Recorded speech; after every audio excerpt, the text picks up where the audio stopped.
दोस्तों, मैं दुर्गेश पांडे आप सभी का स्वागत करता हूं आपको अपनी यूट्यूब चैनल चैलेंजर स्टे में। दोस्तों, जैसा कि हम इसरो के पीवीएस पेपर क्वेश्चन पेपर करा रहे थे, उसी सीरीज में आज हम एक और क्वेश्चन पेपर लेके आए हैं जो कि इसरो नोडल कॉम्प्लेक्स महेंद्रगिरी का है। एक टेक्नीशियन बी टर्नर ट्रेड का क्वेश्चन पेपर है। ठीक है दोस्तों, और बुकलेट सीरीज जो है एक है ए है, और टोटल जो क्वेश्चन है 60 हैं। 180 अंकों के लिए एक क्वेश्चन 3 अंकों का है। ठीक है दोस्तों, इसकी जो परीक्षा तिथि थी 22/4/2018, समय 10 से 11:30 बजे का। टोटल समय जो दिया गया था 1.5 घंटे दिया गया था। ठीक है दोस्तों, चलिए शुरू करते हैं। दोस्तों, पहला क्वेश्चन है, मेली अयों के बीच के मुक्तांतर को डैश डैश द्वारा जांचा जाता है। ठीक है दोस्तों, clearance between matching part in measured by.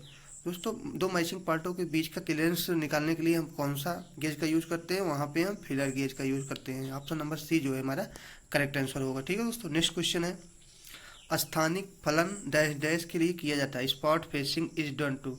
Spot facing जो होती है दोस्तों, मैंने पिछले भी क्वेश्चन पेपर में बताया था।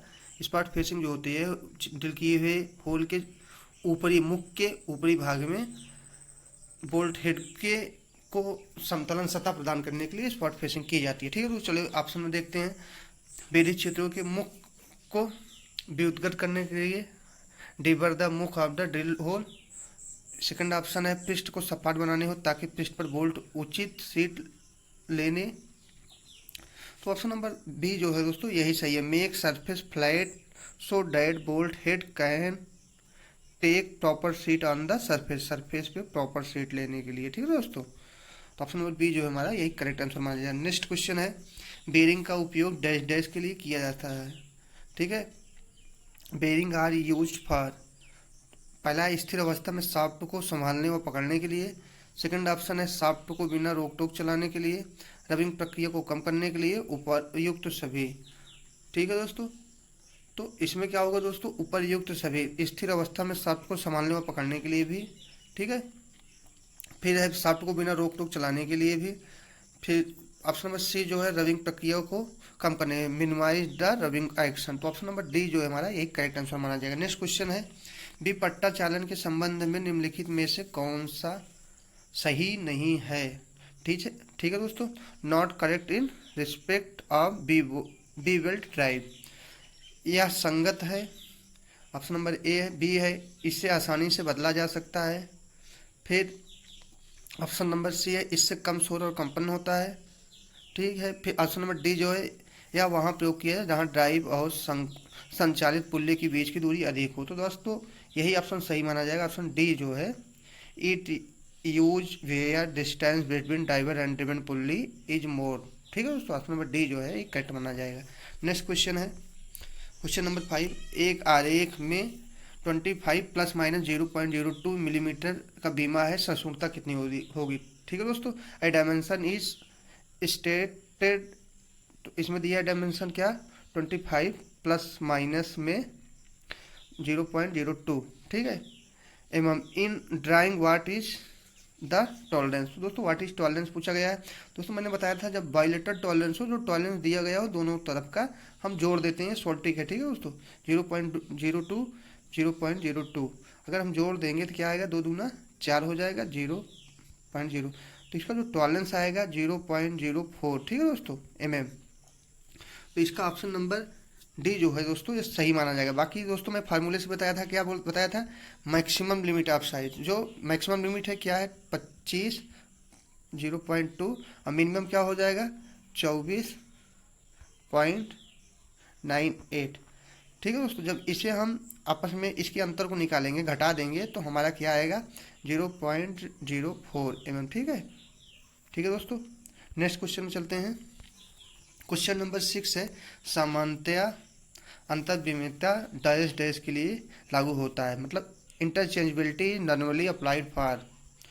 तो दोस्तों इंटरचेंजबिलिटी कब अप्लाई की जाती है, पुंजों की मरम्मत के लिए, मतलब पुंज उत्पादन मॉस प्रोडक्शन के लिए, एकल खंड उत्पादन के लिए, या उपयुक्त सभी। तो दोस्तों जो इंटरचेंजबिलिटी हमारी होती है ये मास प्रोडक्शन के लिए किया जाता है। ठीक है, तो ऑप्शन नंबर बी जो है हमारा एक करेक्ट आंसर माना जाए। नेक्स्ट क्वेश्चन है, एसआई इकाइयों के अनुसार लंबाई का मूल इकाई है। तो दोस्तों लंबाई का मूल इकाई क्या होता है, मीटर। ठीक है, ऑप्शन नंबर डी जो है हमारा करेक्ट आंसर माना जाएगा। फिर नेक्स्ट क्वेश्चन है क्वेश्चन नंबर 8, एक माइक्रोमीटर में 0.03 मिलीमीटर का ऋणात्मक त्रुटि है। सही पाठ्यांक क्या होगा जब माइक्रोमीटर का माप 40.53 मिलीमीटर है। ठीक है, ए माइक्रोमीटर है जो negative error of 0.03 mm. What is the correct reading when the micrometer measure 40.53 mm।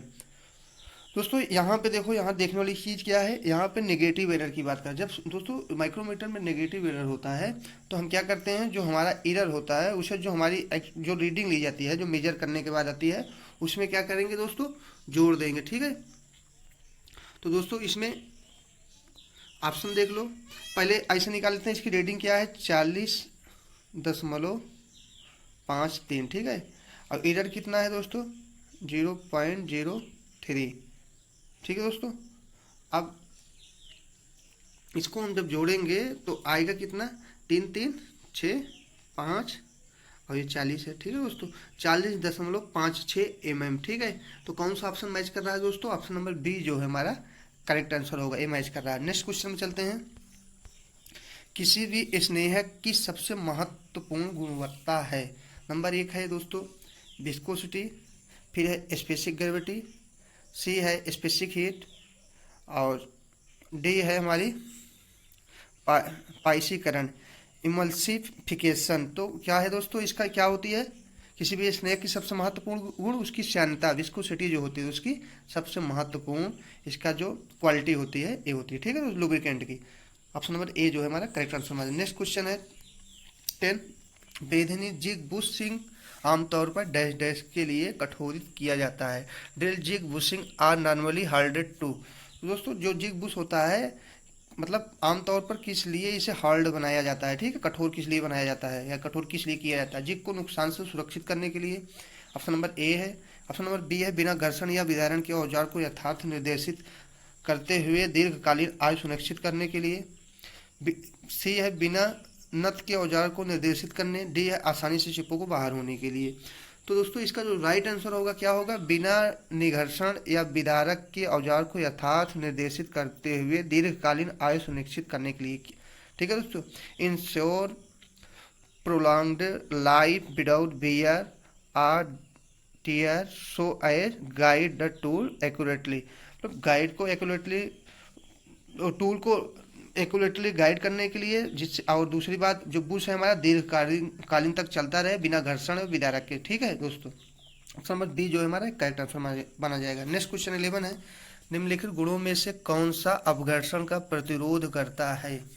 दोस्तों इसमें बोल रहा है कौन सा अपघर्षण का प्रतिरोध करता है। Which one of the following properties offer resistance to abrasion. ठीक है, अब्रेशन के लिए रेजिस्टेंस का काम कौन करता है। तो ऑप्शन नंबर ए है कठोरता, बी है टफनेस, सी है डक्टिलिटी, और डी है मेलेबिलिटी, आघातवर्धता। तो दोस्तों क्या है, ऑप्शन नंबर ए जो है हार्डनेस, कठोरता, यही हमारा क्या करता है, रेजिस्टेंस ऑफ अब्रेशन, घर्षण का, अपघर्षण का प्रतिरोध। ठीक है, ऑप्शन नंबर ए जो है यही करेक्ट हो जाएगा। किसी वस्तु को घिसने नहीं देती है, कौन सा कारण है पदार्थ का, वो होती है कठोरता उसकी। ठीक है, नेक्स्ट क्वेश्चन में चलते हैं। क्वेश्चन नंबर 12, ऊष्मा उपचार का उद्देश्य डैश डैश है। The purpose of heat treatment. दोस्तों हीट ट्रीटमेंट का पर्पज क्या है, इस्पात की आंतरिक गुणों को बदलने के लिए, इस्पात की आंतरिक संरचना को बदलने के लिए, घटक के रूप को बदलने के लिए, इस्पात के रासायनिक गुणों को बदलने के लिए। तो दोस्तों इसका जो मेन पर्पज होता है ऊष्मा उपचार का, हीट ट्रीटमेंट का, होता है इस्पात के यांत्रिक गुणों को बदलने के, to change the mechanical properties of steel. तो ऑप्शन नंबर ए ही जो हमारा दोस्तों एक करेक्ट आंसर माना जाएगा। नेक्स्ट क्वेश्चन है क्वेश्चन नंबर 13 है, एचएसएस औजार का उपयोग करके मृद इस्पात को यहाँ खरादने के लिए नियोजित कर्तन चाल की परास कौन सी है। Range of cutting speed is set for turning A mild steel using HSS tool. दोस्तों यहाँ बोल रहा है एचएसएस टूल के माध्यम से माइल्ड स्टील की टर्निंग करने के लिए कटिंग स्पीड क्या होगी। ठीक है दोस्तों, तो दोस्तों क्या होगी, ऑप्शन ए है 15 से 20 मीटर प्रति मिनट, बी है 35 से 50 मीटर प्रति मिनट, सी है 50 से 80, और लास्ट में डी है 70 से 100 मीटर प्रति मिनट। दोस्तों इसका जो करेक्ट आंसर होगा वो ऑप्शन नंबर बी होगा 35 से 50 मीटर प्रति मिनट जो होती है एसएसएस टूल से माइल्ड स्टील की कटिंग स्पीड। ठीक है दोस्तों, ऑप्शन नंबर बी जो है करेक्ट आंसर माना जाएगा। नेक्स्ट क्वेश्चन है क्वेश्चन नंबर 14। एक अनियमित आकार का कृतज्ञ एक खराद पर चालू किया जाता है, निम्नलिखित में से कौन सा कृतज्ञ ग्राही उपासाधनों का उपयोग किया जाता है। दोस्तों इसमें बोल रहा है एक अनियमित आकार का कृतज्ञ, मतलब कार्यखंड जो है दोस्तों एक अनियमित आकार का है, जिसे खराद के ऊपर साधन में इसे सीरीज में बांधना है, होल्ड करना है टर्न करने के लिए। तो कौन सा एसेसरीज उसके लिए सही रहेगी। ऑप्शन नंबर ए है दोस्तों थ्री जा चक। तो दोस्तों अनियमित चक के जॉब के लिए ये गलत माना जाएगा। फिर है टू जा चक, दोस्तों ये भी गलत माना जाएगा। ऑप्शन नंबर सी है दोस्तों ड्राइविंग प्लेट, ये ड्राइविंग का काम करती है ना कि ये होल्डिंग का, तो ये भी गलत माना जाएगा। दोस्तों ऑप्शन नंबर डी जो है फेस प्लेट फलक पट्टी का, दोस्तों यही जो है करेक्ट आंसर होगा। नेक्स्ट क्वेश्चन पे चलते हैं। क्वेश्चन नंबर 15 है वामावर्ती चूड़ी वाले टेलीस्टाक तर्क का क्या लाभ है। दोस्तों ये पूछ रहा है what is the advantage of tailstock spindle having left handed thread. Left handed thread का क्या एडवांटेज है, क्या लाभ है टेलीस्टाक में। ठीक है, बैरल की अग्रता से बचे तथा दक्षिणावर्त घुमाया जाता है। ऑप्शन ए है। बी है सुनिश्चित करें कि हस्त पहिया के दक्षिणावर्त गति के साथ बैरल अग्र दिशा में चले। फिर सी है बैरल के अत्यधिक गति के प्रवृत्ति को कम करें। डी है तर्क और हस्त पहिया के अवरोध से बचें। तो दोस्तों इसका जो करेक्ट आंसर होगा ऑप्शन नंबर बी सुनिश्चित करें कि हस्त पहिया के दक्षिणावर्त गति के साथ बैरल अग्र दिशा में चले। Ensure that the barrel advance with clockwise movement of hand wheel. ठीक है, ऑप्शन नंबर बी जो है एक करेक्ट आंसर होगा। क्वेश्चन नंबर 16 है। तो दोस्तों इसमें बोल रहा है मशीन और गैर मशीन व्यास के बीच के माप में अंतर डैश डैश के बराबर है। दोस्तों ये पूछ रहा है the difference in measurement between the machine, जो मशीन की हुई जॉब है, एंड अनमशीन्ड डायमीटर इज इक्वल। तो दोस्तों तो उस पूछ रहा है मशीन की हुई जॉब और अनमशीन की हुई जॉब के डायमीटर किसके इक्वल होगी, इन जो इसमें सूत्र दिए गए हैं। ठीक है दोस्तों, इसमें पहला है दोस्तों कर्तन की गहराई। ठीक है, फिर है 1/2 इंटू कर्तन गहराई, फिर है 2 इंटू कर्तन गहराई, इनमें से कोई नहीं। ठीक है दोस्तों, तो इसका करेक्ट ऑप्शन क्या होगा दोस्तों। मान लो कोई ये जॉब है दोस्तों, ये बिना मशीन की हुई है जॉब। ठीक है, हम मान लो यहाँ से इसको टर्न करते हैं, इसको हम मशीन कर देते हैं, तो ये कहीं यहाँ पे आ जाती है। ठीक है दोस्तों, तो ये पूछ रहा है इसमें अंतर क्या है। दोस्तों देखो इसका डाया जो है, मान लो इसका डाया है 20 mm, फिर से देख लेते हैं, अलग अलग जॉब बना देते हैं। ठीक है दोस्तों, मान लो ये 20 mm का है, कोई जब मशीन की कर दिया गया तो ये हो गया 10 mm का। दोस्तों इनमें अंतर क्या है। दोस्तों इसमें जो कट लगा है 5 mm का कट लगाया गया है, क्योंकि 10 mm डाया इसका बचा है, 20 mm का है। तो 5 mm जब कट लगेगा तो दोनों तरफ 5-5 mm कटेगा, तो कितना होगा दोस्तों 5 इधर से निकल गया, 5 इधर से निकल गया। जब राउंड शेप में टर्निंग करेगा, कोई भी टर्निंग करने वाली जॉब जो होगी उसका डायमीटर कैसे कम होगा दोस्तों, टर्निंग करके ही होगा। तो दोस्तों जो कट लगाएंगे उसका दुगना कटता है। ठीक है, तो कितना होगा 5-5 निकल गया, बचा 10, एक टोटल 20 है। तो इन दोनों में डिफरेंट क्या है दोस्तों, इसमें यही डिफरेंट है 2 है जो हमारा कट लग रहा है। देखो दोनों तरफ लग रहा है, कर्तन की गहराई जो कट लग रहा है दुगना होता है, कर्तन की गहराई जो है हमारी उसकी दुगना होती है, डेप्थ ऑफ कट का दुगना होता है। ठीक है, इसलिए 2 लगा दिया जाता है। तो ऑप्शन नंबर सी जो है दोस्तों एक करेक्ट आंसर माना जाएगा। ठीक है दोस्तों, नेक्स्ट क्वेश्चन में चलते हैं। क्वेश्चन नंबर 17, निम्नलिखित में से कौन सी टूटी हुई चूड़ी का कारण है जब खराद पर चूड़ी कर्तन हो रहा हो। नंबर है ब्लंट टूल, ए है, बी है कर्तन की भारी गहराई, सी है अपर्याप्त पार्श्व अवकाश इनफिशियंट साइड क्लियरेंस, डी है उपयुक्त सभी। तो ऑप्शन नंबर डी जो है दोस्तों ए ही सही आंसर होगा। ठीक है, कुंठित औजार होने के कारण भी टूट सकता है, कर्तन की भारी गहराई भी दिया जाए तब भी टेप टूट सकता है। ठीक है, उसके बाद है अपर्याप्त पार्श्व अवकाश इनफिशियंट क्लियरेंस एंगल होने पे भी टूट सकता है। तो ऑल ऑफ दिस जो है हमारा ऑल ऑफ द एबव यही सही माना जाएगा। ठीक है दोस्तों, नेक्स्ट क्वेश्चन पे चलते हैं। क्वेश्चन नंबर 18 है, नीचे दिखाए गए समकोण त्रिभुज में कौन सा समीकरण सही है। दोस्तों जो नीचे दिखाया गया त्रिभुज है क्या है, ये है राइट एंगल ट्राइंगल। ठीक है दोस्तों, समकोण त्रिभुज है। तो दोस्तों इसमें क्या लगता है पाइथागोरस प्रमेय, मैंने पहले भी बताया है। तो पाइथागोरस प्रमेय जो होता है दोस्तों होता है हमारा कर्ण का स्क्वायर, कर्ण का स्क्वायर बराबर लंब का स्क्वायर, ठीक है दोस्तों, और आधार का स्क्वायर बराबर आधार का स्क्वायर, मतलब कर्ण का स्क्वायर बराबर लंब का स्क्वायर प्लस आधार का स्क्वायर। दोस्तों यही हमारा जो होता है पाइथागोरस प्रमेय होता है दोस्तों। अब इसमें देखते हैं कौन सी भुजा है, कर्ण ए बी सी, ठीक है, बी सी का स्क्वायर प्लस यहाँ पे देखो दोस्तों सी ए, या ए बी भी कर सकते हैं, इसे भी कर सकते हो, ठीक है दोस्तों। तो एक मिनट दोस्तों, ए बी मतलब आधार का वर्ग, फिर ए बी का वर्ग कर दो। एक मिनट दोस्तों, सॉरी गलती से क्या लिख दे रहा हूँ, फिर से देखो, बी सी स्क्वायर बराबर ए बी का वर्ग प्लस सी ए का वर्ग है या सी बी का वर्ग है, सी ए का वर्ग, ठीक है दोस्तों। तो इसमें कौन सा ऑप्शन मैच कर रहा है, तो ऑप्शन नंबर ए देखो, ए बी सी का वर्ग या सी बी का वर्ग या बी सी का वर्ग है, इसे देखो, फिर ए बी का वर्ग, ठीक है, इक्वल टू है प्लस ए सी का वर्ग, ठीक है। तो ऑप्शन नंबर बी जो है दोस्तों यही हमारा करेक्ट आंसर माना जाएगा, ठीक है। नेक्स्ट क्वेश्चन में चलते हैं। क्वेश्चन नंबर 19 है 3:x, 9:21, तो यक्स का पता लगाएं। तो मतलब यक्स को फाइंड आउट करना है, तो यक्स बराबर क्या होगा, ठीक है दोस्तों। दोस्तों इसमें देखो क्या लिखा है 3 और उसके बाद यहाँ देखो 9, 3 का 9 हो गया, तो किसका 3 का 3 गुना 9 हुआ, तो किसका 3 गुना 21 होगा। तो दोस्तों ऐसे सीधा आप निकाल सकते हो, क्या होगा, अगर हम इसे रखें 7 7 3 21, तो इसका मान जो हो जाएगा 7 आ जाएगा, ठीक है दोस्तों। तो सीधा ऐसे निकाल लो, बहुत कुछ करने की जरूरत नहीं है, बहुत इजी क्वेश्चन है। नेक्स्ट क्वेश्चन है 20, चलित घिरनी की गति का पता लगाएं जब चालक घिरनी की गति 100 RPM है। चालक और चलित घिरनी का व्यास क्रमशः 20 सेंटीमीटर और 40 सेंटीमीटर है, ठीक है दोस्तों। तो इसमें दोस्तों क्या बोल रहा है, find the speed of driven pulley when speed driver pulley जो है दोस्तों, इसकी स्पीड 200 RPM है, और diameter of driver and driven pulley 20 और 40 सेंटीमीटर है, ठीक है, 20 एंड 40 सेंटीमीटर।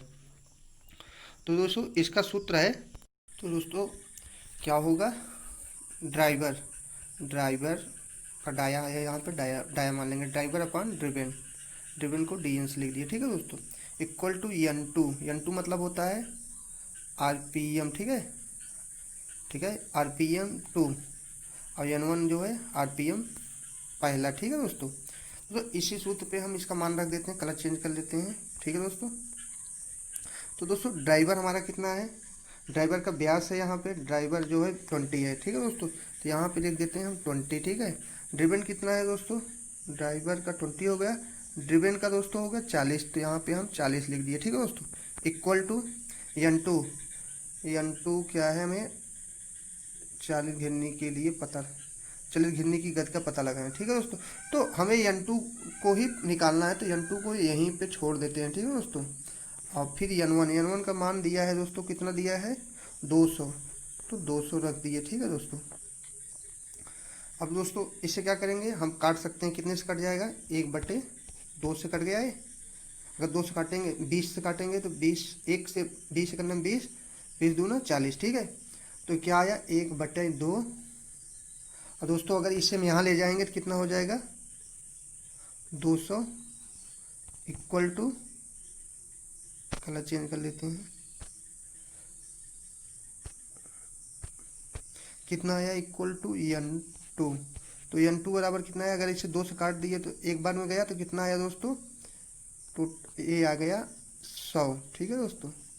तो दोस्तों N2 का मान कितना आया, N2 का मान आया हमारा 100 RPM, ठीक है, 100 RPM, ठीक है दोस्तों। तो इसका कौन सा ऑप्शन मैच कर रहा है, तो ऑप्शन नंबर सी जो है दोस्तों ये करेक्ट आंसर माना जाएगा, ठीक है दोस्तों। नेक्स्ट क्वेश्चन पे चलते हैं। 8 आदमी एक दिन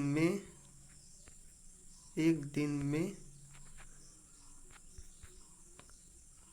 कार्य जो हो रहा है दोस्तों, वर्ग जो हो रहा है 1.8। तो दोस्तों टोटल काम कितना मैंने बताया था, 32 काम था, टोटल कार्य जो था, टोटल वर्क जो था दोस्तों 32 था। तो काम, एक दिन का काम कितना है 1.6, तो हम इससे अगर डिवाइड कर देते हैं, कलर चेंज कर लेते हैं दोस्तों, यहाँ पे 32/1.6, ठीक है दोस्तों। अगर इससे हम डिवाइड कर देते हैं तो दोस्तों 1.6 है, अगर दशमलव हटाना है तो यहाँ पे 0 बढ़ा दिए, ठीक है। 16 दूनी 32, 2 बार गया 0 बढ़ा दिए, तो दोस्तों 20 दिन आ रहा है। मतलब 8 आदमी इसे कितने दिन में काम कर सकते हैं, 20 दिन में इस काम को पूरा कर सकते हैं, ठीक है दोस्तों। तो कौन सा ऑप्शन मैच कर रहा है, ऑप्शन नंबर सी जो है दोस्तों ये करेक्ट आंसर हो जाएगा। नेक्स्ट क्वेश्चन में चलते हैं, क्वेश्चन नंबर 22 है 9 सेंटीमीटर, 10 सेंटीमीटर तथा 12 सेंटीमीटर के पार्श्वों के त्रिभुज का अर्ध परिमाप खोजें, ठीक है दोस्तों। ये बोल रहा है कोई त्रिभुज है, उसकी जो भुजाएं दी गई हैं 9, 10 और 12 सेंटीमीटर है, उसके पार्श्व जो अर्ध, उसका जो पार्श्वों के त्रिभुज का जो ये बोला है अर्ध परिमाप, मतलब कि सेमी पेरीमीटर। दोस्तों पेरीमीटर का सूत्र जो होता है क्या होता है परिमाप निकालने का, भुजाओं का योग। मतलब ए मान लो भुजा, पहली भुजा है, ऐसे फिगर के माध्यम से समझ लो दोस्तों, हम सबका माप दे देते हैं। पहली भुजा क्या है दोस्तों 9 सेंटीमीटर दे देते हैं, ए इस भुजा को हम ए मान लेते हैं, फिर दूसरी भुजा को बी मान लेते हैं, इसको मान लेते हैं हम 10 सेंटीमीटर और इसे सी मानते हैं नीचे वाली को, और इस भुजा का माप दे देते हैं 12 सेंटीमीटर, ठीक है दोस्तों। तो इसका हम अगर परिमाप निकालेंगे तो होता है भुजाओं का योग, परिमाप बराबर होता है भुजाओं का योग। तो दोस्तों भुजा कौन सी है, ए प्लस बी प्लस सी। दोस्तों इनका योग निकाल लेते हैं, योग क्या है 9 प्लस 10 प्लस 12, तो 12 10 22, 9 22 में 9 जोड़ दिए 8, 31 हुआ, ठीक है दोस्तों 31 हुआ। दोस्तों ये बोल क्या रहा है, सेमी का मतलब आधे त्रिभुज का। अगर इसको आधे सेमी की बात कर रहा है, मतलब कि आधे परिमाप की बात कर रहा है, तो हम क्या करेंगे दोस्तों सेमी में बटे 2 कर देंगे। तो अगर इसका आधा कर देते हैं कितना होगा, 2 एकन्नम 2 हो जाएगा, बचेगा 1 हो जाएगा कितना दोस्तों, ऐसे दो 15 दूनी 30 हो गया, 15 आ गया, ठीक है। फिर 1 में 2 जाएगा नहीं, दशमलव लगा के 0 बढ़ा दिया, 2 पंचे 10, तो दोस्तों 15.5। कौन सा ऑप्शन मैच कर रहा है 15.5 सेंटीमीटर, ऑप्शन नंबर सी जो है हमारा करेक्ट आंसर माना जाएगा। नेक्स्ट क्वेश्चन में चलते हैं, क्वेश्चन नंबर 23 है 300 ग्राम के तांबा अयस्क में 150 किलोग्राम तांबा निकाला गया था। तांबा अयस्क में तांबा का प्रतिशत कितना है। दोस्तों यहाँ पे 300 ग्राम कॉपर है, इसमें पूछा गया है कि इसके अयस्क से 150 किलोग्राम तांबा निकाला गया है, तो इसका जो तांबा का निकलने का परसेंटेज है अयस्क से ये कितना है। तो दोस्तों ये बहुत इजी क्वेश्चन है, यहाँ पे इसका मान रख दो। देखो दोस्तों क्या बोला है 300 ग्राम, तो कितने में निकला है, कितना निकला 150 है, तो 150 किलोग्राम निकला है, ठीक है दोस्तों। कितने में निकला है उसको बटे में कर दो, कितने 3000 में से टोटल 3000 था, उसमें से कितना अयस्क निकला है 350, तो ये ऊपर रहेगा क्योंकि 3000 ग्राम से 150 निकला है, ठीक है। सॉरी दोस्तों 3000 था, 3000 किलोग्राम से 150 निकला है। तो परसेंटेज निकालने के लिए क्या करेंगे, इसे भाग देते इंटू 100 कर देंगे, ठीक है दोस्तों। तो 2 जीरो से 2 जीरो कट गया यहाँ पे, और 1 जीरो से यहाँ पे कट गया, बचा कितना 15 और 3, तो 3 बचे 15। तो दोस्तों 5% जो है इसका करेक्ट आंसर आएगा, ऑप्शन नंबर ए जो है दोस्तों ये करेक्ट हो जाएगा। नेक्स्ट क्वेश्चन है 1 मीटर डैश डैश के बराबर होता है दोस्तों, 1 मीटर जो होता है 39.37 इंच के बराबर होता है, ठीक है दोस्तों। नेक्स्ट क्वेश्चन में चलते हैं, नेक्स्ट क्वेश्चन है दोस्तों 1 मिनट, बड़ा वृत्त खींचने के लिए उपयोग किया जाने वाला औजार का नाम है। तो दोस्तों सभी को पता है बड़ा वृत्त जब खींचना है तो उपयोग किया जाने वाला औजार जो होता है हम ट्रैमर का यूज़ करते हैं, ठीक है दोस्तों। उसके बाद क्वेश्चन नंबर 26 है बी ब्लॉक का इस्तेमाल गोल अयों को पकड़ने के लिए किया जाता है, बी खांचा का कोण। तो दोस्तों बी ब्लॉक के बी खांचा कोण जो होता है ये होता है 90 डिग्री, ठीक है दोस्तों। ऑप्शन नंबर सी जो है करेक्ट माना जाए। क्वेश्चन नंबर 27 है सार्वत्रिक पृष्ठ गेज के निम्नलिखित भागों में से कौन सा निर्देश किनारे के साथ समांतर रेखा आरेख में मदद करता है। Which one of the following part of a universal surface gauge help to the parallel lines along bottom edge. तो दोस्तों आप लोग समझ ही गए होंगे, बहुत ही बारी क्वेश्चन पूछा गया है, इंपॉर्टेंट क्वेश्चन है, ठीक है दोस्तों। तो पूछ रहा है निर्देश किनारे के साथ समांतर लाइन खींचने के लिए, ठीक है। कौन से गेज की बात कर रहा है, यूनिवर्सल सरफेस गेज में। तो क्या होती है वहाँ पे दोस्तों गाइड पिन जो होती हैं वही जो होती है, मान लो एक कोई सरफेस गेज है दोस्तों, इसका जो बेस है यहाँ पे 2 गाइड पिने होती हैं, इनको हम दबा के नीचे कर देते हैं। इनको सरफेस प्लेट में जब इनके साथ हम इसे आगे पीछे करके समांतर लाइनें खींच लेते हैं। ठीक है दोस्तों। नेक्स्ट क्वेश्चन हमारा 28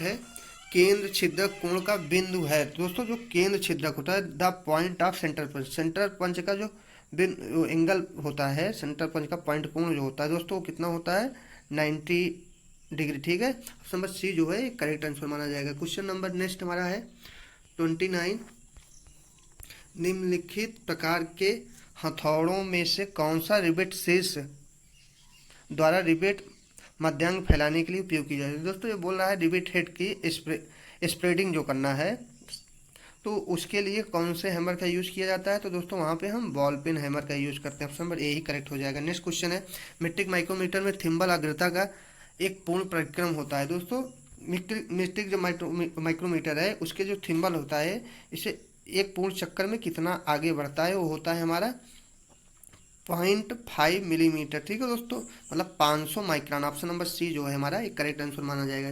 नेक्स्ट क्वेश्चन है 21, 1 ईयर वेबल प्रोटेक्टर का अल्पतमांक। दोस्तों 1 ईयर वेबल प्रोटेक्टर का अल्पतमांक की बात कर रहा है तो उसका होता है 5 मिनट ही। ठीक है, तो ऑप्शन नंबर बी जो है करेक्ट माना जाएगा। नेक्स्ट क्वेश्चन है, ढलवा लोहे में मशीन बेड निर्मित होते हैं क्योंकि, मतलब इसमें पूछ रहा है machine bed are manufacture in cast iron because, तो किस लिए, मतलब उसका कारण क्या है जो हम कास्ट आयरन के मशीन बेड वगैरह बनाते हैं। अत्यधिक संपीड़न प्रतिबल का विरोध करता है, फिर यह वजन में भारी होता है, या सस्ता होता है, या भंगुर धातु होती है। दोस्तों इसका option number a he correct हो जाएगा। It can restrict more compressive stress, या अधिक संपीड़न प्रतिबल का विरोध कर सकता है, तो ऑप्शन नंबर ए जो है करेक्ट आंसर माना जाएगा। नेक्स्ट क्वेश्चन है 33, इस्पात में कार्बन मात्रा बढ़ाने का परिणाम डैश डैश है। दोस्तों अगर इस्पात में हम कार्बन की मात्रा को बढ़ाएंगे तो उसका क्या परिणाम होता है, उस इस्पात की कठोरता जो हार्डनेस जो है वो बढ़ जाती है। Option number a he correct हो जाएगा। नेक्स्ट क्वेश्चन है, भारतीय मानक के अनुसार स्लिप गेज के एक विशेष समूह में डैश डैश होते हैं। दोस्तों भारतीय मानक के अनुसार जो होता है, इंडियन स्टैंडर्ड के अनुसार जो स्लिप गेज का समूह होता है उनमें टोटल जो पीस होते हैं 112 पीस होते हैं। ऑप्शन नंबर बी जो है करेक्ट आंसर हो जाएगा। नेक्स्ट क्वेश्चन है 35 क्वेश्चन नंबर है, डैश डैश के साथ अनुभाजक शीर्ष यंत्रावली काम करता है। बोल रहा है इंडक्शन हेड मैकेनिज्म किसके साथ वर्क करता है, तो दोस्तों वो होता है वर्म और worm gear. Option number b जो है एक करेक्ट आंसर हो जाएगा। नेक्स्ट क्वेश्चन है, बड़े आंतरिक व्यास की जांच के लिए निम्नलिखित में से कौन से यंत्र का उपयोग किया जाता है। ठीक है, which one of the following instrument is use to checking large internal diameter, मतलब बड़े आंतरिक व्यास के लिए हम किसका यूज करेंगे दोस्तों, तो वो होता है, अगर छोटा होता तो हम यहाँ पे कौन सा चीज़ करते हैं, होल गेज होता है हमारा, और भी है बहुत छोटा होता है पिन गेज का यूज़ करता है, लेकिन यहाँ पे बोल रहा है लार्ज इंटरनल डायमीटर, तो वहाँ पे कौन सा हम यंत्र यूज करेंगे, वहाँ पे हम टेलीस्कोपिक गेज का यूज करेंगे। ठीक है, ऑप्शन नंबर बी जो है करेक्ट आंसर हो जाएगा। नेक्स्ट क्वेश्चन है, क्वेश्चन नंबर 37 है, शीतलक के रूप में घुलनशील तेल और जल का समान अनुपात। दोस्तों यहाँ पर घुलनशील तेल को पहले किया गया है, तो इसका मतलब 1 लीटर घुलनशील तेल होगा, या 1 भाग घुलनशील तेल होगा तो 20 भाग पानी होगा। ठीक है, 1 लीटर में 20 लीटर पानी डालेंगे अगर लीटर में देखा जाए, वैसे देखा जाए तो 1 भाग घुलनशील तेल में 20 भाग पानी को डाला जाएगा। ठीक है, सोल्यूबल ऑयल का जो कूलेंट बनता है हमारा, उसका जो मिश्रण होता है, मतलब जल और सोल्यूबल क्या कहते हैं घुलनशील तेल का जो अनुपात होता है। ठीक है, ऑप्शन नंबर सी जो है करेक्ट आंसर हो जाएगा। नेक्स्ट क्वेश्चन है 38, वृत्त की परिधि 66 मिलीमीटर है, व्यास का पता लगाएं दोस्तों। तो वृत्त की परिधि जो दी गई है दोस्तों, परिधि दिया गया है 66 सेंटीमीटर। ठीक है, इस परिधि का मान जो है दोस्तों 66 सेंटीमीटर है, तो इसका व्यास का पता लगाना है, इसके व्यास का पता लगाना है। ठीक है दोस्तों, तो ए होगा 21 मिलीमीटर। कैसे होगा इसको बता देते हैं दोस्तों, जो इसका फार्मूला होता है 2πr होता है, तो कितना है परिधि का क्षेत्रफल जो है। ठीक है, तो 2πr होता है, कितना दिया गया है इसमें, परिधि का क्षेत्रफल 66 दिया गया, तो हम इसे किससे काटेंगे, 2 से काटेंगे, 33 बार गया, फिर बचा आर बराबर लिख देंगे हम 33 बटे पाई का मान कितना था 22/7, 22 को नीचे लिख के 7 ऊपर लिख सकते हैं। इसे हम 11 से काटेंगे तो 3 बार जाएगा, ये 2 बार जाएगा, तो कितना आया 21/2। तो आर का मान कितना आया दोस्तों, आर का मान आया 10.5। ठीक है दोस्तों, यहाँ पे व्यास की बात कर रहा है, तो जो व्यास जो होता है दोस्तों, व्यास होता है, कलर चेंज करके ऊपर लिख देते हैं, व्यास डी बराबर होता है हमारा 2r होता है, मतलब रेडियस का दुगना होता है। तो दोस्तों 10.5 गुणे 2 कर देंगे तो कितना आ जाएगा दोस्तों, 21 आ जाएगा। तो ऑप्शन नंबर 21 सेंटीमीटर। ठीक है, तो कौन सा ऑप्शन मैच कर रहा है, मैंने बताया था ऑप्शन नंबर ए जो है करेक्ट आंसर होगा। ठीक है दोस्तों, नेक्स्ट क्वेश्चन में चलते हैं। नेक्स्ट क्वेश्चन है, टम्बलर गियर इकाई में डैश डैश निहित होता है। दोस्तों टम्बलर गियर इकाई में कितने गियर निहित होते हैं, a tumbler gear unit consist of, इसमें होते हैं 3 गियर। ठीक है दोस्तों, ऑप्शन नंबर सी जो है इसका करेक्ट आंसर माना जाएगा। नेक्स्ट क्वेश्चन है 40, केंद्र खराद के अप्रैल में दिए गए ड्राफ्ट वार्म का कार्य क्या है। ठीक है, what is the function of the draft worm provide in the apron of the central lathe. ठीक है दोस्तों, नंबर 1 है इंग्लिश में देखते हैं दोस्तों, विद्युत प्रभरण को काम पर लगाना, engage disengage the power feed. ठीक है, तो दोस्तों उसका जो ड्राफ्ट वार्म लगा होता है अप्रैल में, तो वो होती है हमारी सॉफ्ट से जुड़ी होती है, जो सॉफ्ट फीड रॉड होती है उसी से जुड़ी होती है। तो जो हम फीड देना होता है उसे डिसएंगेज और इंगेज करने के लिए उसका यूज करते हैं। ठीक है, एक लीवर होता है फ्रंट में ऐसे टाइप का, इसे हम उठा देते हैं, ऐसे इधर इधर करते हैं दोस्तों, ऐसे उठा देते हैं तो इंगेज हो गया, फिर बैक कर लेंगे तो डिसएंगेज हो जाएगा। तो ऑप्शन नंबर ए ही जो है दोस्तों इसका करेक्ट आंसर माना जाएगा। नेक्स्ट क्वेश्चन में चलते हैं। क्वेश्चन नंबर 41 है, टेलस्टॉक बैरल में आंतरिक टेपर होता है, निम्नलिखित मानक टेपर में से कौन सा बैरल बोर में दिया जाता है। तो दोस्तों ये पूछ रहा है टेलस्टॉक बैरल में जो बैरल बोर होता है दोस्तों उसमें आंतरिक टेपर होता है, निम्नलिखित में से कौन सा टेपर उसके अंदर दिया जाता है। तो दोस्तों टेलस्टॉक में हमेशा याद रखना मोस्ट टेपर दिया जाता है। ठीक है, उसके इंटरनल जो बैरल बोर होते हैं। ठीक है दोस्तों, इसके स्पिंडल में भी। नेक्स्ट क्वेश्चन है, क्वेश्चन नंबर 42 है, संयुक्त स्पर्शी भ्रामी आधार को खराद के केंद्र रेखा पर 45 डिग्री पर नियोजित किया गया है, अनुप्रस्थ संपर्क नहीं सर्पक चौड़ाई पर पाठ्यांक की डिग्री डैश डैश होगी। द कंपाउंड स्लाइड, देखो यहाँ पे देखो, the compound slide swivel base is set 45 to central line lathe, central line के लेट से 45 डिग्री पे सेट किएगा। The degree of reading at the cross slide will भी, तो दोस्तों क्रॉस स्लाइड की उसकी रीडिंग क्या होगी ये पूछ रहा है। तो दोस्तों जितना डिग्री हम उसको नियोजित करेंगे, समायोजित करेंगे तो वही डिग्री होगी। तो ऑप्शन नंबर सी जो है 45 डिग्री किया गया, तो ऑप्शन नंबर सी जो है यही करेक्ट आंसर माना जाएगा, उतनी ही होगी। अगर ये बात करता कि हम कंपाइंड स्लाइड को 45 डिग्री पे किए हैं और उसके द्वारा टेपर कितना कटेगा तो इसका दुगना हो जाता है। ठीक है दोस्तों, क्यों टेपर ऐसे होता है, यहाँ से जो होगा इतनी दूर का 45 होता, तो दूसरी तरफ का भी 45 हो जाता, तो टेपर कितना हो जाता है दोस्तों, 90 डिग्री हो जाता है। ठीक है, नेक्स्ट क्वेश्चन पे चलते हैं। क्वेश्चन नंबर 43 है, खराद यान कौन से अक्ष के साथ चलता है। दोस्तों जो खराद यान मतलब लेथ मशीन की जो कैरिज होती है वो कौन से अक्ष पे चलती है, जो बेड पे कैरिज चलती है उसका एक्सिस क्या होता है। दोस्तों बहुत ही इंपॉर्टेंट क्वेश्चन है, नोट कर लेना। तो इसका एक्सिस जो होता है जेड एक्सिस पे चलती है, ऑप्शन नंबर डी जो है दोस्तों एक करेक्ट आंसर होगा। नेक्स्ट क्वेश्चन है, कृतज्ञ को इसके छिद्र बोर से व्यास केंद्रित मशीनन हेतु धारण करने के लिए निम्नलिखित में से कौन सा प्रयोग किया जाता है। Which one of the following is used to hold the workpiece for machining diameter concentric to it hole bore. ठीक है दोस्तों, तो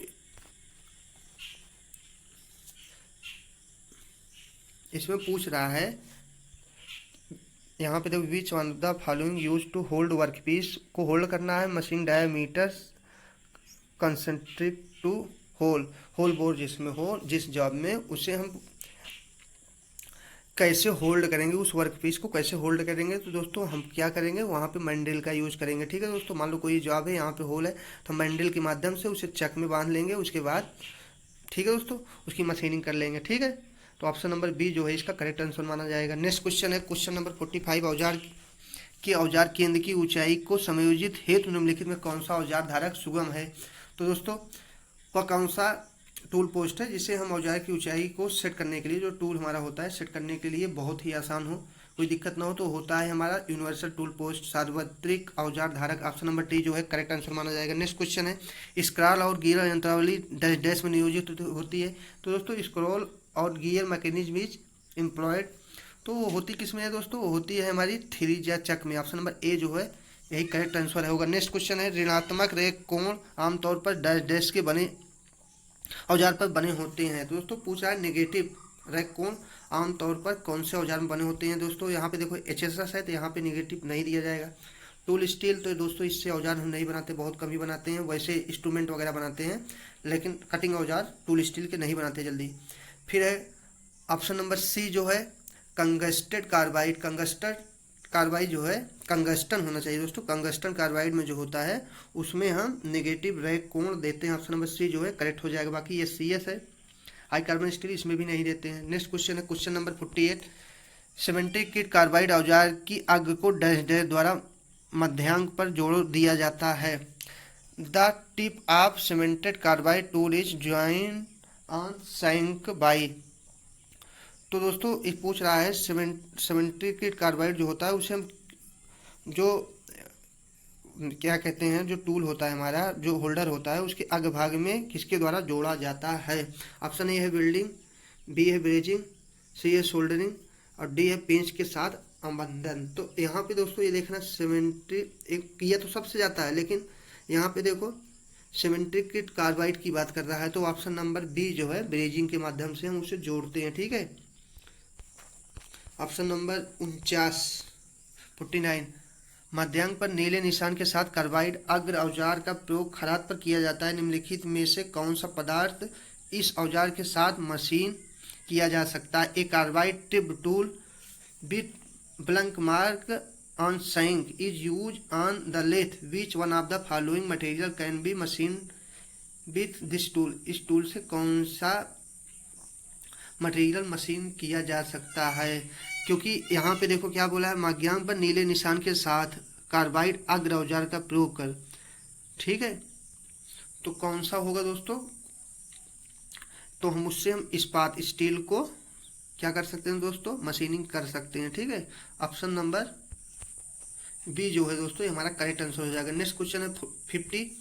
कितक के खरादन पर डैश डैश नहीं कितक के खरादन पर निम्नलिखित कारकों में से कौन सा प्रदाय के चयन को नियंत्रित करता है। Which among the following factor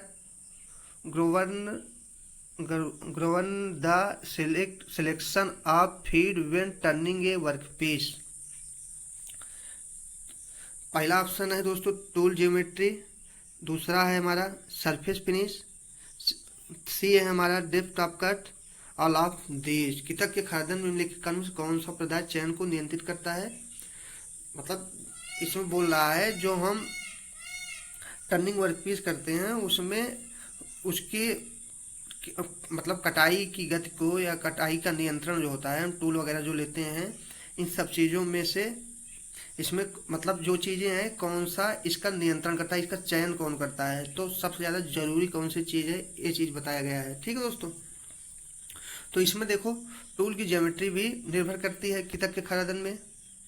ठीक है, कौन सा फैक्टर है, पहला फैक्टर टूल की ज्योमेट्री, औजार ज्योमेट्री, फिर है सरफेस फिनिश, कैसी फिनिश चाहिए हमें इसका भी जरूरत पड़ती है, फिर है कर्तन डेप्थ ऑफ कट, कर्तन की गहराई ये भी जरूरी है, फिर डी है ऑल ऑफ दी। तो दोस्तों ये सारी चीज़ें जरूरी हैं। ठीक है, क्वेश्चन नंबर 51 है टिप्पणन का उपयोग डैश डैश के लिए किया जाता है। स्मॉल बोरिंग, स्टेप बोरिंग, बड़े आकार के छेद, अंध छेद। दोस्तों टिप्पणिंग जो एक प्रक्रिया है, मैंने बताया था कि कोई जवाब है जैसे हम लोग सेंटर से इसको काट के बड़ा करते चले जाते हैं, एक टिप्पणिंग प्रक्रिया होती है जो होती है जैसे कोई जवाब है तो हम इसके जितनी बड़ी होल करना है तो यहाँ पे साइड पे यहीं पे दोस्तों इसी पे कटिंग करके इसको निकाल लेते हैं, तो अंदर का भी शेप निकल आता है और बाहर का भी। ठीक है दोस्तों, जैसे वाशर टाइप में बाहर आ जाता है। तो इसमें पूछा गया है टिप्पणन का उपयोग डैश डैश के लिए किया जाता है, तो इसमें है स्मॉल बोरिंग मतलब छोटे बोरिंग के लिए, स्टेप बोरिंग के लिए बी, सी है बड़े आकार के छिद्र के लिए। दोस्तों बड़े आकार के छिद्र में ही लागू होता है, तो ऑप्शन नंबर सी जो है दोस्तों बिगर साइज होल। ठीक है, तो यही करेक्ट हो जाएगा, ब्लाइंड होल में तो हो ही नहीं सकता। क्वेश्चन नंबर 52 है मोर्स टेपर में मोर्स नंबर 5 डैश डैश के बराबर है। In Morse taper Morse number 5 is equal to, option A है 2.58 डिग्री, बी है 2.59 डिग्री, सी है 3 डिग्री और डी है 2 डिग्री। ठीक है दोस्तों, तो एक किसके बराबर होगा, 3 डिग्री के बराबर। ऑप्शन नंबर सी जो है दोस्तों यही करेक्ट आंसर माना जाएगा। नेक्स्ट क्वेश्चन है एकल अनिकर्तन औजार के प्रचिन्ह डैश डैश है।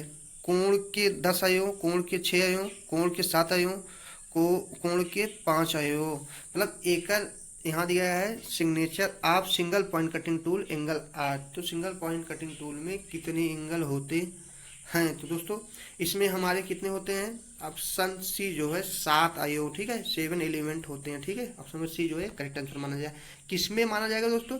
जो होगा सिंगल पॉइंट कटिंग टूल के लिए, ठीक है दोस्तों। नेक्स्ट क्वेश्चन में चलते हैं। 54 बाय पेंच चूड़ी की पिच का व्यास डैश डैश द्वारा ज्ञात किया जाता है। मतलब बाय थ्रेड की पिच का व्यास जो होता है दोस्तों, ठीक है, इसका व्यास जो होगा दोस्तों, पिच का व्यास एक किस माध्यम से जांच किया जाता है? नंबर 1 है स्क्रू पिच गेज, सी है रिंग गेज, बी है रिंग गेज, सी है स्क्रू थ्रेड माइक्रोमीटर और डी है वर्नियर कैलिपर। तो दोस्तों किसके माध्यम से जांच किया जाएगा?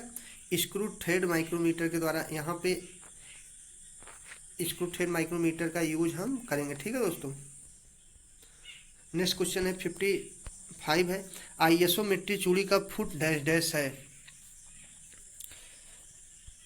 The foot of isometric thread flat, फिर है दोस्तों गोल, राउंड, तेज कोने, इनमें से कोई नहीं। तो फुट का मतलब दोस्तों जानते हो, जो हमारा देखो रूट होता है, क्रेस्ट होता है। जो रूट होता है इसकी बात कर रहा है, ठीक है दोस्तों। जो नीचे की होता है उसकी वो कैसे होता है, ठीक है। आइसोमेट्रिक चूड़ी का फ्लैट होता है, गोल होता है, चपटा होता है या शार्प कॉर्नर होता है? तो ऑप्शन नंबर बी जो है दोस्तों राउंड शेप में होता है, ठीक है। यही हमारा सही माना जाएगा। नेक्स्ट क्वेश्चन है। निम्नलिखित पेंच चूड़ी अवयव में से कौन सा चूड़ी वलय गेज के साथ जांच नहीं किया जा सकता? Pitch diameter, pitch, helix angle, profile. तो दोस्तों इसका जो राइट आंसर होगा प्रोफाइल होगा। प्रोफाइल हम क्या बोलते हैं दोस्तों, स्क्रू थ्रेडिंग गेज से इसका जांच नहीं कर सकते, ठीक है। नेक्स्ट क्वेश्चन है, क्वेश्चन नंबर 77 है। चूड़ीदार समुच्चय में बाहरी और भीतरी चूड़ी के बीच डैश डैश पर होता है, ठीक है। चूड़ीदार समुच्चय में बाहरी और भीतरी चूड़ी के बीच संपर्क डैश डैश पर होता है, ठीक है। In a threaded assembly the content between the male and female thread take place on the. कौन से प्लेस में जब हम चूड़ी को भीतरी और बाहरी चूड़ी को असेंबल करते हैं तो कौन सा फेस होता है जो एक दूसरे के संपर्क में आता है? ऑप्शन नंबर ए है पिच, और बी है पार्श्व फ्लैंक, सी है हमारा क्रेस्ट शिखर, डी है रूट। तो दोस्तों एक दूसरे के संपर्क में क्या आते हैं? मान लो दोस्तों ये देखो, ये हमारा थ्रेड है तो इसके ऊपर जो आंतरिक थ्रेड जो होगा उसमें ऐसे होगा दोस्तों। ये भाग जो होता है हमें यही भाग एक दूसरे के संपर्क में आएगा। ये भाग कौन सा होता है दोस्तों? ये होता है हमारा फ्लैंक। ऑप्शन नंबर बी जो है दोस्तों करेक्ट आंसर माना जाएगा। क्वेश्चन नंबर 58 है। एचएसएस में मुख्य मिश्र धात्विक तत्व डैश डैश हैं। दोस्तों एचएसएस की बात कर रहा है, high carbon high speed steel की बात कर रहा है। हाई स्पीड स्टील में पूछ रहा है मुख्य मिश्र धात्विक तत्व कौन सा है, मतलब मेन एलाइंग एलिमेंट कौन सा है? तो दोस्तों इसका क्या होता है, 18:4:1 रेशियो होता है। 18:4:1 का रेशियो होता है। 18% क्या होता है, कंगस्टन, और 4% क्रोमियम और 1% वेनेडियम। तो मुख्य क्या है दोस्तों, मुख्य हमारा कंगस्टन होता है, ठीक है। तो ऑप्शन नंबर ए जो है दोस्तों ये हमारा करेक्ट आंसर माना जाएगा। नेक्स्ट क्वेश्चन में चलते हैं। क्वेश्चन नंबर 59 है। अतत्व रूपण के कारण कठोरता में वृद्धि को डैश डैश कहा जाता है। काली कठोरीकरण एज हार्डनिंग, बी है कारी कठोरीकरण वर्क हार्डनिंग, फिर सी है पेरण कठोरीकरण इंडक्शन हार्डनिंग, डी है ज्वाला कठोरीकरण फ्लेम हार्डनिंग। तो बोल रहा है अतत्व रूपण के कारण कठोरता में वृद्धि, the increase in hardness due to cold working is called, ठीक है। तो ऑप्शन नंबर ए जो था काली, बी जो था कारी कठोरी, सी है पेरण कठोरी, डी है ज्वाला कठोरी, ठीक है दोस्तों। इसका जो राइट आंसर होगा क्या होगा हमारा, कार्य वर्क हार्डनिंग की जाती है, ठीक है दोस्तों। अतत्व रूपण के कारण कठोरता में वृद्धि को डैश डैश कहा जाता है, वर्क हार्डनिंग, ठीक है।